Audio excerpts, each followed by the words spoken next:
बच्चों और खिलौनों का हमेशा से चोली दामन का साथ रहा है।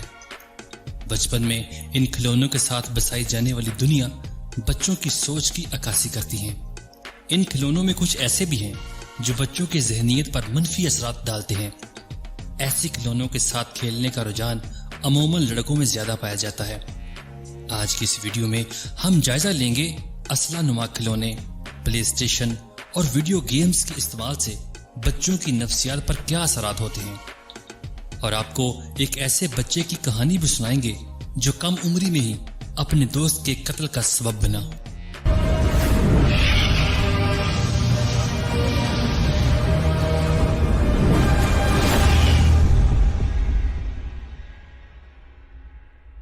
खिलौनों और बच्चों का साथ बहुत ही दिलकश होता है। बचपन की सरगर्मियों में सबसे ज्यादा अहम खेलकूद है।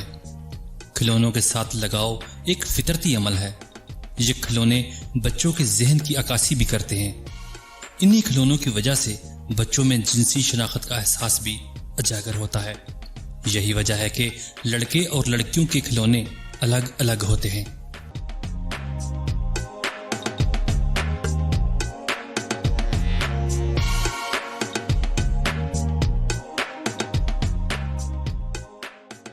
खिलौने बच्चों की तालीम और तरबियत में बहुत अहम किरदार अदा करते हैं। चूँकि रंग बिरंगे खिलौनों से बच्चे बहुत जल्द मुतासर हो जाते हैं, इसी वजह से दुनिया भर में बच्चों की इब्तिदाई तालीम में खिलौनों का इस्तेमाल लाजमी जुज़ होता है। यही खिलौने बच्चों में मुख्तलिफ रवैयों को भी जन्म देते हैं। तशद्दुद से मुशाहबत रखने वाले खिलौनों के साथ खेलने वाले बच्चों में जारहाना रवैया परवान चढ़ता है।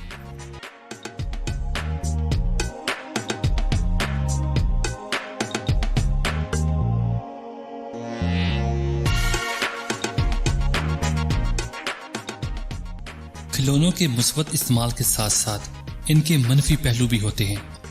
मार्केट में बहुत सारे ऐसे खिलौने मौजूद हैं जो कि बच्चों की सोच पर मनफी असरात डालते हैं। इन खिलौनों में एक बड़ी तादाद असला नुमा खिलौनों की है।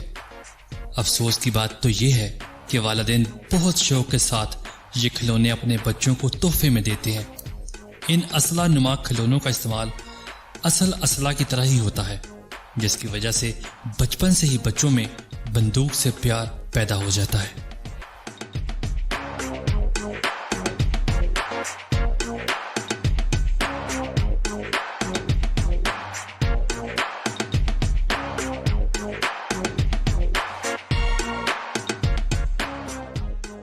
असला नुमा खिलौनों से खेलते खेलते बच्चे असला का इस्तेमाल बड़ी हद तक सीख जाते हैं। इस मामले की संगीनी का एहसास हमें 5 जनवरी को चारसद्दा में रूनुमा होने वाले एक दिल हिला देने वाले वाक़े से हुआ।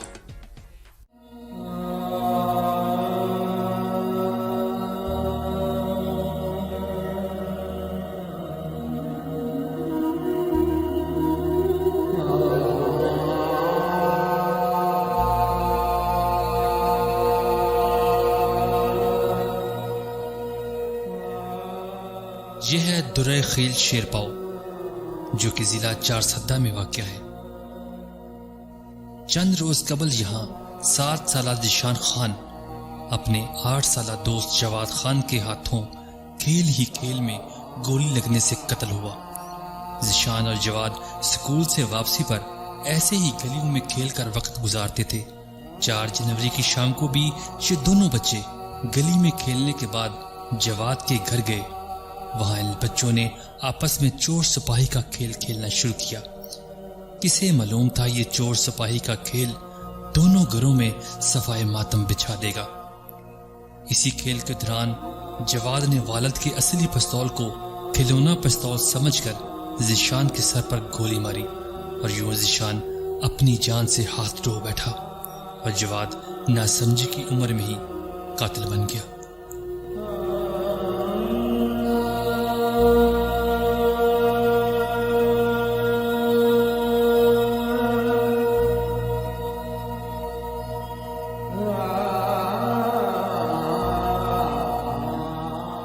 जब इस केस की तफ्तीश की गई तो ये बात सामने आई कि दोनों बच्चों को खिलौना पिस्तौलों से बहुत लगाव था। ज़िशान और जवाद हर ईद पर या कोई भी त्यौहार होता तो दोनों खिलौना गन बहुत शौक से खरीदते थे।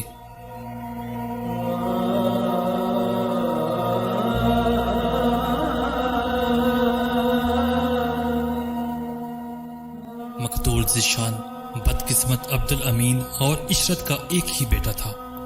ज़ीशान की वालिदा इशरत बीबी के वहमो गमान में भी नहीं था कि इनका लखते जिगर यूं इनसे बिछड़ जाएगा। गम से नडाल माँ का ये कहना था कि बच्चों को ऐसे खिलौनों से दूर रखना चाहिए।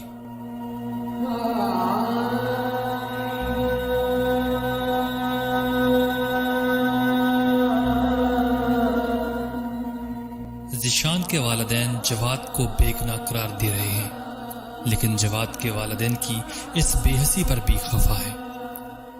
इस सानहा के रोज दोनों बच्चों की वालिदा घर पर मौजूद नहीं थी। रिश्तेदार और मोहल्ले वालों का कहना है वालिदैन की लापरवाही की वजह से जवाद की रसाई गोलियों से भरी हुई असली पिस्तौल तक मुमकिन हुई।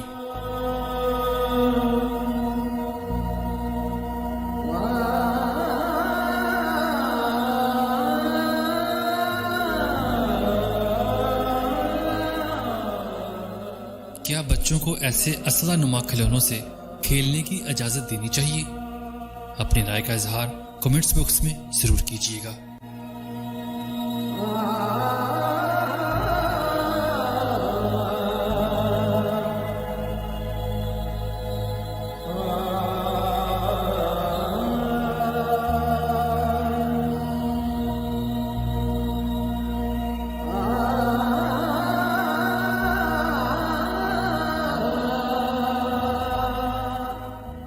जो वीडियो गेम्स और ये वो चीज़ें हैं ये उस लिहाज से, क्योंकि एक तो बच्चों को फोकस हटा देती हैं नॉर्मल स्पोर्ट्स एक्टिविटी से, दूसरा वो उनका टाइम बहुत ज़्यादा ज़ाया करती हैं, क्योंकि इन चीज़ों में एक तरह का नशा होता है, एडिक्शन होती है। एक दफ़ा बच्चा उसमें लग जाए तो वो घंटों के हिसाब से खेलता रहता है। तो यहाँ पे वालिदैन की रिस्ट्रिक्शंस बहुत ज़रूरी हैं। मेरे ख्याल में हफ्ते में 3 दफ़ा से 1 घंटे से ज़्यादा इस चीज़ में बच्चे को अलाउ नहीं करना चाहिए। बहुत कम ऐसा होता है कि बच्चा पेंडा खेलता आपको नजर आ जाए, कोई बच्चा आपको कोई डिज्नी वर्ल्ड के कोई मिकी माउस का आपको गेम खेलता नजर आ जाए। इस तरह के गेम्स बनते भी नहीं है।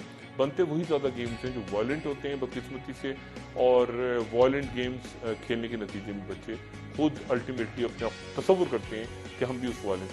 देखें, इन रियलिटी तो सिर्फ बच्चों के लिए जीतना, हीरोइज्म मेन कॉन्टेक्स्ट है, वो चाहे एक रेस में हो या वो किसी फाइट में हो।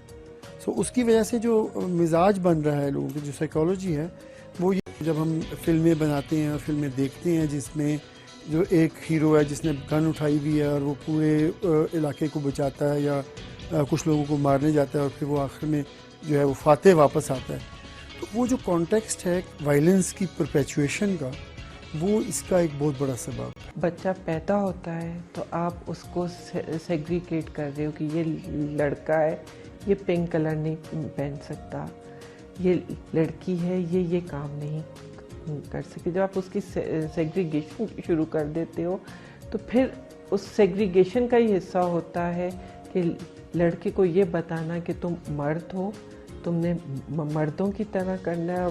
मर्द का मतलब है मोर एग्रेसिव, मोर असर्टिव। बच्ची को हम क्या सिखा रहे हैं कि तुम बिल्कुल खामोश हो। जितनी कम ज़बान बच्ची होगी वो उसको हम ज़्यादा अच्छा समझा रही है कि एग्रेशन के बगैर आप जीत नहीं सकते, आप हीरो नहीं।